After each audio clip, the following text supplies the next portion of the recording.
Welcome back guys, myself Omkar Rajput and you're on the channel Doubt counter.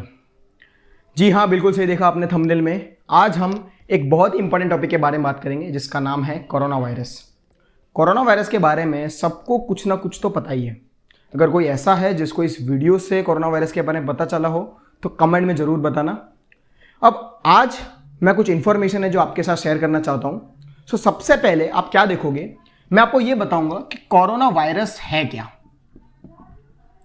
ठीक है। पर इसके भी पहले मैं आपको यह बताऊंगा कि वायरस क्या होता है। उसके बाद हम देखेंगे कि कोरोना वायरस आया कहां से, ठीक है। सबसे पहला केस कहां से आया और इसकी अब कह सकते हो उत्पत्ति कहां से हुई, ठीक है।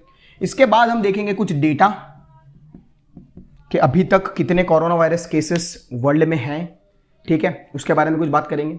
उसके बाद हम देखेंगे कि ये बॉडी में किस तरीके से इन्फेक्ट करता है, बॉडी में किस तरीके से जाता है और क्या क्या डैमेज कर देता है, ठीक है। और लास्ट में हम देखेंगे कि इसका सोल्यूशन क्या है, जो सबसे इंपॉर्टेंट टॉपिक रहेगा आज के सेशन का, कि इसका सोल्यूशन क्या है, कि हो तो गया पर इसको सॉल्व कैसे करेंगे, ठीक है। सो मैं एक एक करके बात आपसे शेयर करता हूं।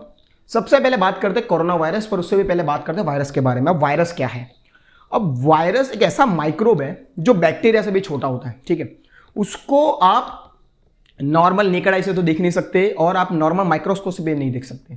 उसको देखने के लिए आपको इलेक्ट्रॉन माइक्रोस्कोप की जरूरत पड़ती है, ठीक है। सो वो इतना छोटा होता है। अब ऐसा नहीं कि सिर्फ कोरोना वायरस का ही वायरस बहुत छोटा है, HIV का वायरस भी बहुत छोटा है, ये भी वायरस बहुत छोटा है। ये वायरस मतलब वायरस इन द सेंस ऐसे माइक्रोब्स होते हैं जो बहुत छोटे होते हैं, जिसको आपको इलेक्ट्रॉन माइक्रोस्कोप में देखना पड़ता है। अब जो कोरोना वायरस है, इसका नाम कोरोना क्यों पड़ा? क्योंकि जब ये वायरस को हमने इलेक्ट्रॉन माइक्रोस्कोप में देखा तो इन वायरस पे हमको क्राउन का शेप देखने को मिला। तो जब क्राउन का शेप देखने को मिला तो हमने उसका नाम क्या रख दिया? कोरोना वायरस, ठीक है। अब हम बात करते हैं इसकी ओरिजिन के बारे में। तो सबसे पहले ये देखते कि सबसे पहला केस जो है कोरोना वायरस का वो कहाँ आया। तो सबसे पहला केस आया वुहान, ह्यूबई प्रोविंस, चाइना से, ठीक है। सबसे पहला केस यहां से आया वुहान ह्यूबई प्रोविंस, चाइना। लेकिन वो ह्यूमंस में कैसे आया? सो उनका ये कहना है, चाइना ऑफिशियल्स का ये कहना है कि जो पहला केस है वो जो आया है वहां पे वुहान में एक सी फूड मार्केट है, वहां से वो केस आया है। और वहां पे कैसे आया? तो ऐसा कहता है कि जो कोरोना वायरस है वो बैट्स में पाया जाता है। बैट से वो कोरोना वायरस आपका गया पेंगोलिन में, और पेंगोलिन से वो फिर ह्यूमंस में आ गया, और फिर ह्यूमन से ह्यूमन ट्रांसफर करे जा रहे हैं, ठीक है। अगर आप देखोगे कि चाइना के लोग बहुत अलग अलग वैरायटी का नॉनवेज फूड खाते हैं, ठीक है। वो आप स्नेक भी खा लेते हैं, क्रोकोडाइल्स भी खा लेते हैं, स्कॉर्पियंस भी खा लेते हैं। सो बहुत ही अजीब तरीके का उनका नॉनवेज फूड है। तो उन लोगों ने पेंगोलिन खाया और इस तरीके से जो कोरोना वायरस है ये ह्यूमंस में आया और फिर ह्यूमन टू ह्यूमन ट्रांसफर करते गए। अब देखने वाली बात ये है कि भाई वुहान में हुआ वो वुहान में, लेकिन वो दूसरी कंट्रीज में कैसे ट्रैवल कर गया। सो ये जो कोरोना वायरस है ये ह्यूमन टू ह्यूमन ट्रांसफर करता है, ठीक है। सो जो वुहान में लोग रहते थे, अगर एक केस आया तो उसने और 5-10 लोगों को कर दिया।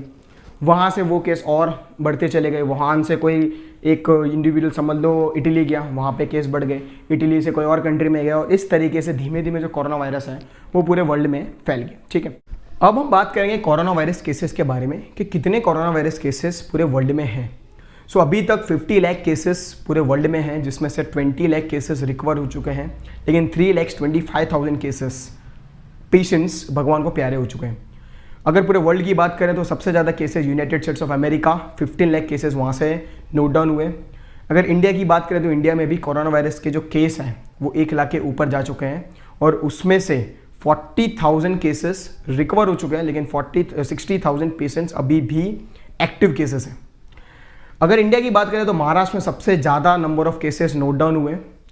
मेरा मतलब कोरोना वायरस का नंबर बताना नहीं था, मैं ये बताना चाहता था कि ये कितनी खतरनाक बीमारी है जिसको इंडिया ने बहुत आसानी से ले लिया, इंडिया के लोगों ने बहुत आसानी से ले लिया है। वो बीमारी बहुत खतरनाक है। खतरनाक इसीलिए है क्योंकि हमारे पास उसका कोई सोल्यूशन नहीं है, ठीक है। सो ये आपको दिमाग में डालना पड़ेगा कि कोरोना वायरस एक खतरनाक बीमारी है। अब हम बात करते हैं इसके इन्फेक्शन के बारे में कि किस तरीके से ये बॉडी के अंदर एंट्री करता है। तो जैसा WHO और गवर्नमेंट ऑफिशियल्स ने बताया हुआ है, सो कोरोना वायरस हमारी बॉडी के अंदर 3 तरीके से एंट्री करता है। एक आपकी आइज, दूसरा आपका नोज और थर्ड आपका माउथ। लेकिन उसके लिए आपको एक इन्फेक्टेड पर्सन का होना बहुत जरूरी है। एग्जाम्पल के तौर पर मान के चलते कि एक आदमी को कोरोना वायरस है, आप उससे बात कर रहे हो, ठीक है। सो बात करने के टाइम पे जब वो बात कर रहा है तो हो सकता है उसके मुंह से कुछ वाटर ड्रॉपलेट्स निकल के, कुछ ड्रॉपलेट्स निकल के एटमॉस्फेयर में घूमे और उसके अंदर वो वायरस हो, वहाँ से आपकी बॉडी के अंदर एंटर कर सकता है। दूसरा, अगर आप उसको छींक आ रही है, उसको खांसी आ रही है और उसने अपना हाथ अपने मुंह पे रख दिया, तो वो जो कोरोना वायरस है वो उसके हाथ में आ गया और आपने भूल से या जानबूझकर आपने उससे हाथ मिलाया, सो वो जो कोरोना वायरस है वो उसके हाथ से आपके हाथ में आ गया। अब वो आपके हाथ से आपके बॉडी के अंदर जा सकता है। कैसे कि अगर देखा होगा कि बहुत सारे लोगों को ये आदत रहती है कि वो आइस को, नोज़ को, माउथ को रब करते रहते हैं। सो अगर उन्होंने वही हाथ आइस पे ले गए या नोज़ पे ले गए या माउथ पे ले गए, वहाँ से वो आपकी बॉडी के अंदर एंटर कर सकता है। तो ये एक तरीका है, ये मैंने एक एग्जाम्पल बताया, ऐसे बहुत सारे तरीके हैं। अब देखने वाली बात ये है कि वो बॉडी के अंदर जाता है तो क्या करता है। सो जब वो बॉडी के अंदर जाता है तो सबसे पहले तो आपका रेस्पिरेटरी सिस्टम खराब कर देता है। जो आपके टिश्यूज़ हैं, टिश्यूज जैसे आपको पता है group of cells is called tissue, tissue को डैमेज कर देता है, सेल्स को डैमेज कर देता है, एल्वियोली को डैमेज कर देता है।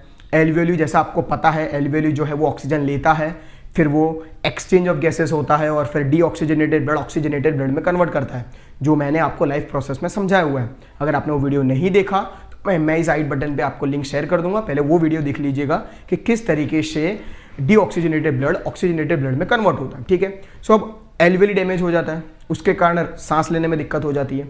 अगर मैं सिम्टम्स की बात करूं तो सबसे पहले तो ड्राई कफ, सूखी खांसी आना स्टार्ट होता है, सांस लेने में दिक्कत, फीवर, हेडेक, ये सब सिम्टम्स है जब किसी को कोरोना वायरस होता है तब। अब अगर कोई पेशेंट बहुत ही ज़्यादा सीवियर हो चुका है, बहुत ज़्यादा सीवियर हो चुका है, तो उस टाइम पे उसको वेंटिलेटर्स में रखा जाता है। क्यों? क्योंकि उसको सांस लेने में दिक्कत हो रही होती है। अगर फिर भी वो सांस लेने में दिक्कत महसूस कर रहा है तो अल्टीमेटली जब वो सांस नहीं ले पाएगा तो वो भगवान को प्यारा हो जाएगा, ठीक है, मतलब मर सकता है। कहने का मतलब अगर सांस नहीं ले पाएगा तो वो पेशेंट मर जाएगा, ठीक है। सो इतनी खतरनाक बीमारी है कोरोना वायरस। अब हम बात करते हैं इसके सोल्यूशन के बारे में, जो एक सबसे इंपॉर्टेंट टॉपिक, आज का सबसे इंपॉर्टेंट टॉपिक था सोल्यूशन। मैंने सोल्यूशन को दो कैटेगरी में डिवाइड कर दिया है, एक आपका टेम्परेरी सोल्यूशन है और एक आपका परमानेंट सोल्यूशन है, ठीक है। दोनों सोल्यूशन के बारे में बात करेंगे। परमानेंट सोल्यूशन क्या है? तो आपकी वैक्सीन, मेडिसिन अगर कोई अवेलेबल है तो वो परमानेंट सोल्यूशन है, लेकिन अभी तक कोई वैक्सीन बनी नहीं है, सो वो अभी तक परमानेंट सोल्यूशन तो है नहीं। लेकिन टेम्परेरी सोल्यूशन है। क्या टेम्परेरी सोल्यूशन है? कि आपको पता है कि बॉडी के अंदर एंटर करता है, ठीक है। अगर आपकी बॉडी के अंदर वो एंटर ही ना करे तो जो प्रॉब्लम हो रही है, सांस लेने में दिक्कत या जो भी प्रॉब्लम हो रही है वो होगी ही नहीं, ठीक है। सो आपको उससे बचना होगा कि आपकी बॉडी के अंदर वो ना जाए। और वो कैसे नहीं जाएगा? तो आपको ये तो पता ही है कि 3 तरीके से बॉडी के अंदर एंटर करता है। हम उसी में एक बैरियर लगा देंगे कि वो बॉडी के अंदर जाएगा नहीं। फॉर एग्जाम्पल, आप मास्क यूज़ करो, सो अगर आप बात भी कर रहे हो किसी से, सो वो नोज़ और माउथ से तो वो बॉडी के अंदर जा नहीं सकता। आपकी जो आदत है बार बार आईज, नोज़ और माउथ को रब करने की, उस आदत को भूल जाओ। लोगों से एक डिस्टेंस मेंटेन करके रखो, दूरी बना के रखोगे तो वैसे कुछ होगा नहीं। लोगों से आप हाथ मिलाने की लोगों को आदत होती है, वो छोड़ दो, जितना हाथ नहीं मिला वो ज़्यादा बेहतर है।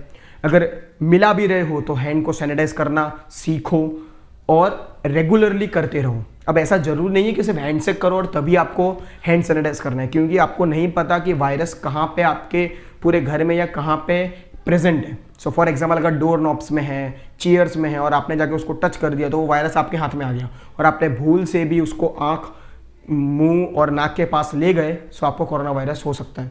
सो आपको रेगुलरली हैंड को सैनिटाइज करो या उसको रेगुलरली सोप से वॉश करो। सो उससे क्या होगा, आपके अंदर से हैंड से जो वायरस होगा वो चला जाएगा, ठीक है। सो ये एक सोल्यूशन है जो हम यूज़ कर सकते हैं। अब बात करते हैं परमानेंट सोल्यूशन, जिसको मैंने बोला वैक्सीन, कि कोई मेडिसिन अवेलेबल है। सो अभी तक तो कोई मेडिसिन या वैक्सीन अवेलेबल है नहीं, लेकिन इंडिया एक मेडिसिन यूज़ कर रहा है, दैट इज़ हाइड्रोक्सीक्लोरोक्विन, जो मलेरिया में यूज़ होती है, वही मेडिसिन यूज़ कर रहा है। बट वो भी एक रिलायबल सोल्यूशन नहीं है। रिलायबल सोल्यूशन उसका वैक्सीन ही है। सो अब बात करते हैं कि कितना कुछ डेवलपमेंट चल रहा है पूरे अक्रॉस द वर्ल्ड, कोई डेवलपमेंट चल रहा है वैक्सीन के रिलेटेड। तो भी यूनाइटेड स्टेट्स ऑफ अमेरिका में एक कंपनी है जिसका नाम है मॉडर्ना, उसने बहुत ही पॉजिटिव रिजल्ट दिया है। उन्होंने वैक्सीन डेवलप कर दी है और वो ह्यूमन ट्रायल्स में एंटर कर चुके हैं। पर उनका भी यही कहना है कि 1-2 महीने में ये वैक्सीन अवेलेबल नहीं रहेंगे, इसको 1 साल तो लगेगा ही।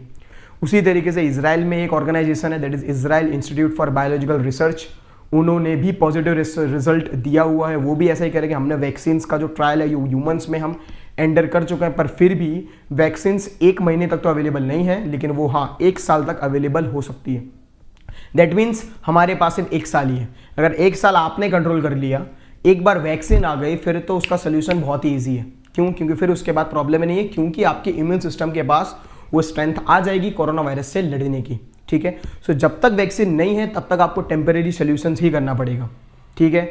आपको पता है कितना खतरनाक ये कोरोना वायरस है, तो आपको टेम्परेरी सोल्यूशंस ही करना पड़ेगा जिससे आप अपने आप को बचा सको, अपनी फैमिली को बचा सको, अपने कंट्री को बचा सको। आपके एक स्टेप आपकी नॉलेज से आप खुद को भी बचा लोगे और पूरी कंट्री को भी बचा लोगे। सो यही कुछ इन्फॉर्मेशन है जो मैं आपके साथ शेयर करना चाहता था। आशा करता हूँ कि ये वीडियो आपको पसंद आया होगा। अगर ये वीडियो पसंद आया है तो अपने दोस्तों के साथ शेयर कीजिए, लाइक कीजिए इस वीडियो को। अगर कोई प्रॉब्लम है, कोई डाउट है तो आप कमेंट बॉक्स में कमेंट कर सकते हैं। अगर ऐसा लग रहा है कि आपने इस वीडियो से कुछ इन्फॉर्मेशन गैदर करी है, सो प्लीज़ ऐसे लोग जिनको आपको लगता है कि उनके पास इन्फॉर्मेशन नहीं है उनको भी शेयर कीजिए व्हाट्सएप में, फेसबुक में, जिससे उनके पास भी ये नॉलेज आए और वो भी कोरोना वायरस से बच सकें। अगर आप चैनल पे नए हैं तो चैनल को सब्सक्राइब करना मत भूलिएगा और उसके बाजू में जो बेल आइकन है उसको भी दबा दीजिए, जिससे सबसे पहले हमारे वीडियोस आप ही देख सको। तब तक के लिए take care, stay home, stay safe.